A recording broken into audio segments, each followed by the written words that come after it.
With the new modern day era of gaming, people expect less from games now. No one expects complete titles at launch anymore. Everyone expects limited content. Overall, expectations of video games have dropped dramatically due to DLC, microtransactions, and the money-hungry companies that we have today.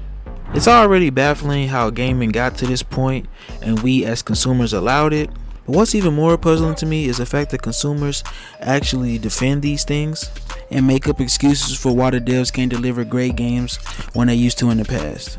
What's going on, everybody? It's Waffles, and today I'm going to be breaking down why consumers expect less from video games. Before I start the video, make sure you like, comment, share, and subscribe, and let's get this video to 15 likes.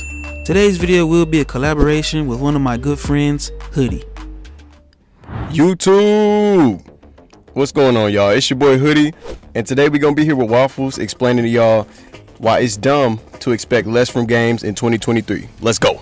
Hoodie here went to school for information and technology, and he's done lots of research on video game technology and how it actually works.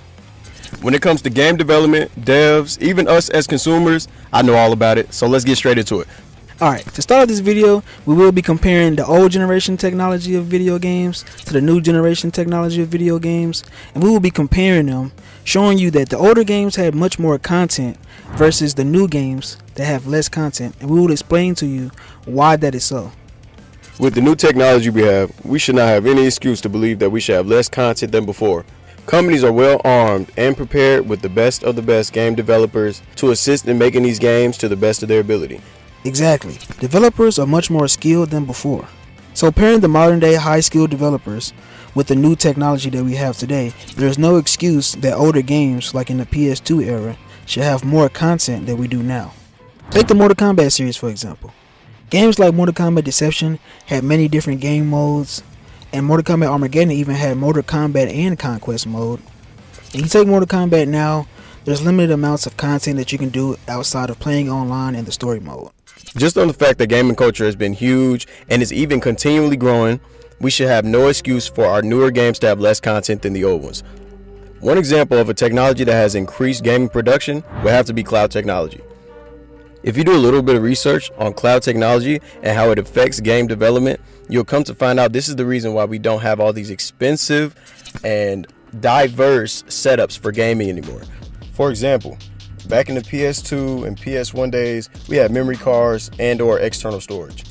Introducing clouds into gaming and or game development has to be one of the best upgrades since the old consoles. Game development with cloud technologies has made producing games even more efficient and less of a hassle. So just like we have animations in 2K that they bring back every year, they can use clouds to bring these back easily by running tests on them, seeing which ones are faulty, and even just importing them into the next game. This makes creating the next game much easier and faster or more efficient. This is why game developers use things such as cloud to make game development much more efficient. This advancement in technology has not only helped game development but every other thing in the aspect of gaming. Technology has not only improved game development, it has also improved every aspect of gaming in itself. Looking at the consoles over the years, we were capped out at about 60 frames per second. Now with the new PS5 and new gen consoles, we can run up to 120 frames per second. To make it more simple for you guys, think about how they have demos and betas. It's basically a different version of a game on a different cloud. This is how they also release new versions of the game. These are also called patches. So when you have a new version of the game, something gets patched or something like that, it's just a different version of the game on a different cloud. And you can also play on the previous patches. So yes, all this stuff is connected. So it shouldn't be so hard to make these games as they think they are. People were commenting on my Budokai Tenkaichi 4 video, and a lot of people were saying that it didn't make sense for them to put so many characters in the game at launch because it would be hard due to the graphics. They also specify how the new graphics mixed with the new animations that they had to create from scratch will make it hard for them to make the big roster that Budokai Tenkaichi 3 is known for. Now I understand that DLC and microtransactions have been running over games for years, but we shouldn't make excuses for developers when they have the technology and the means to make great games and to give us what we want without having a paywall behind it. Look at Unreal Engine 5. Look how amazing this looks. Do you think this could be made with inferior technology? There are even single people making games using the Unreal Engine 5, and they look pretty well and pretty promising. Even though they may not ever get released or they may not be big type of games, the fact that a single person can make a great looking game using the Unreal Engine 5 by themselves shows you that a group of high level technology developers should be able to make a game with ease. Look at the inferior technology of the PS2 era. Everything was made on CDs, there was no cloud storage, no patch notes, no online or anything like that. Yet the games had a massive selection of content. Look at Mortal Kombat Armageddon. It had every single Mortal Kombat character in the game, and it also had a separate mode, which was a story mode, which was the Conquest mode, which is basically its own story mode, its own game in itself. And it also had Mortal Kombat.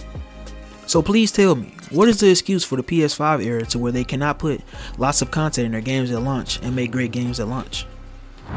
Yeah, man, I don't understand it either. With all this new technology that we have, it should be no reason that we should have less content than what we used to have in the past. Hopefully this video gets out to game developers and even non-game developers to just help push companies into putting more content into these games. I mean, we've been in this for too long not to have all this content. And back in the day, it felt like real gaming, and nowadays it just feels like nothing is going on with gaming and we're not improving anywhere. We know about the technology. Please use it to y'all advantage. Yeah, and I don't want to hear anybody saying anything about money and how games cost more money to make, because games are literally making billions of dollars now, even rivaling the movie industry. Yep, it's Waffles here. Make sure you like, comment, share, subscribe, and go look at my friend Hoodie P's channel. Yeah, man, y'all come up to the channel and just have a good time. We usually post a whole bunch of zombie videos, alien videos, things of the sort, you know, all the conspiracy dark stuff. We love that over there. So if y'all enjoy that, please come over there. We're gonna have a good time. And yeah, this has been Hoodie, and I'm out, man. Yep, it's Waffles, and I'm out. Peace.